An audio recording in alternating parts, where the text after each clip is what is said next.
আপনি কি র নাকি আইএসআই এজেন্ট? আপনি কি আস্তিক নাকি নাস্তিক? কিংবা আপনি কি ফ্যাসিস্টদের দোসর নাকি বিপ্লবের চেতনাধারী? এইসব শব্দ খুবই পরিচিত মনে হচ্ছে নিশ্চয়ই, কারণ এমন শব্দ দিয়েই অনেক সময় কাউকে ব্ল্যাকেটবদ্ধ করে ফেলা হয়। এটি আসলে চরিত্র হননের এক বিষাক্ত কৌশল, যার নাম ট্যাগিং। সোশ্যাল মিডিয়ায় আমরা ট্যাগ বা ট্যাগিং শব্দের সঙ্গে খুবই পরিচিত। সাধারণত কোনো মন্তব্য, ভিডিও বা ছবি ছড়িয়ে দেওয়ার জন্য আমরা ট্যাগ ব্যবহার করি। তবে এখানে ট্যাগিং বলতে বোঝানো হচ্ছে না সোশ্যাল মিডিয়ার টুলসকে, বরং ব্যক্তিবিশেষকে টার্গেট করে সংঘবদ্ধ আক্রমণকে। আবিধানিক অর্থে ট্যাগ হলো শনাক্তকরণ বা শ্রেণীবদ্ধকরণ, কিন্তু বাংলাদেশে ও বিশ্ব রাজনীতিতে এর ভয়ঙ্কর অর্থ দাঁড়িয়েছে কোনো ব্যক্তির রাজনৈতিক আদর্শ বা দর্শনকে সীমাবদ্ধ করে দেওয়া, যেটিকে আগে থেকেই নেতিবাচকভাবে উপস্থাপন করা হয়েছে। বাংলাদেশের রাজনীতিতে ট্যাগিং নতুন নয়। স্বাধীনতার পর থেকে ভুয়া মুক্তিযোদ্ধা বনাম রাজাকার পরিচয়কে ব্ল্যাকেটবদ্ধ করা হয়েছিল। 2013 সালে এই অপকৌশল প্রবলভাবে সামনে আসে। তখন এদিকে গণজাগরণ মঞ্চ, অন্যদিকে শাপলা চত্বরের আন্দোলন। সামাজিক যোগাযোগ মাধ্যমে শুরু হয় শাহবাগী বনাম ইসলামপন্থী, ভারত বনাম পাকিস্তানের দালাল, রাজাকার বনাম মুক্তিযোদ্ধা ইত্যাদি ট্যাগিংয়ের রাজনীতি। ফলাফল দাঁড়ায় সামাজিক বিভক্তি, যা রাজনীতির বাইরে ব্যক্তিগত সম্পর্কেও প্রভাব ফেলতে শুরু করে।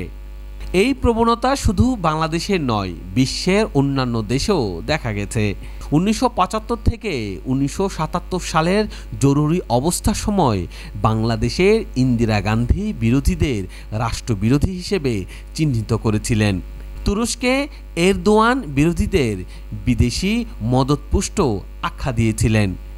এমনকি মার্কিন প্রেসিডেন্ট ডোনাল্ড ট্রাম্পও ট্যাগিং ও গুজব থেকে রক্ষা পায়নি।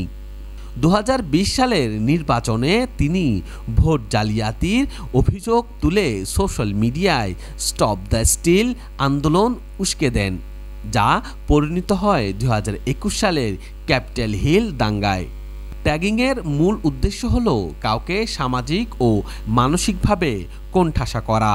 রাজনৈতিক নেতা, কন্টেন্ট ক্রিয়েটর, ইউটিউবার, এমনকি গণমাধ্যমও এই খেলায় অংশ নেয়। এতে টার্গেটকৃত ব্যক্তি দুর্বল হয়ে পড়েন, যদিও সময়ের সঙ্গে সন্দেহ জন্মায়। কিন্তু এর মধ্যেই রাজনৈতিক, সামাজিক ও মানসিক ক্ষতি হয়ে যায়। বিশ্ববিদ্যালয় বা কর্মক্ষেত্রে ভিন্ন মত জানলেই ট্যাগ দিয়ে সীমাবদ্ধ করে ফেলার সংস্কৃতি গড়ে উঠেছে। ফলে জন্ম নিচ্ছে বিভাজন ও বিদ্বেষ। ফরাসি সমাজবিজ্ঞানী পিয়ের বুর্দিউ বলেছেন, ক্ষমতার লড়াই শুধু রাজনীতিতে নয়, সমাজ ও সংস্কৃতিতেও চলে। ট্যাগিং সে লড়াইয়ের অংশ। সেখানে স্বাধীন চিন্তাকে দমন করে মানুষকে নির্দিষ্ট ছকে ফেলতে চাওয়া হয়। এর ফলে সমাজে বাড়ছে সন্দেহ, বিভাজন ও সংঘাত। মূলধারার মিডিয়া ও সোশ্যাল প্ল্যাটফর্মগুলো এই বিভাজনকে আরও ছড়িয়ে দিচ্ছে। বাংলাদেশে অতীতে যেমন বিএনপি, জামাত বা শিবিরের ট্যাগ দিয়ে বিচার বহির্ভূত হত্যাকাণ্ড চালানো হতো, এখন একইভাবে আওয়ামী লীগ, ছাত্রলীগ কিংবা ফ্যাসিস্ট ট্যাগ ব্যবহার করে মব জাস্টিস চলছে। শতাধিক গণপিটুনি ও হত্যাকাণ্ড ঘটেছে এর ফলে। অর্থাৎ ট্যাগিং এখনও রাজনৈতিক দমন পীড়নের এক নির্মম অস্ত্র। প্রশ্ন হলো, মুক্তির পথ কি? গবেষকরা বলছেন, নিরপেক্ষ চিন্তাশক্তির বিকাশেই প্রধান পথ।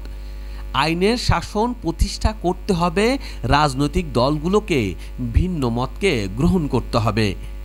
আইনি প্রতিকারের দিক থেকে ট্যাগিংকে সরাসরি অপরাধ হিসেবে ধরা কঠিন, তবে এর ফলে যদি হামলা বা চাকরিচ্যুতি ঘটে, তখন মানহানি বা ফৌজদারি আইনে মামলা করা সম্ভব।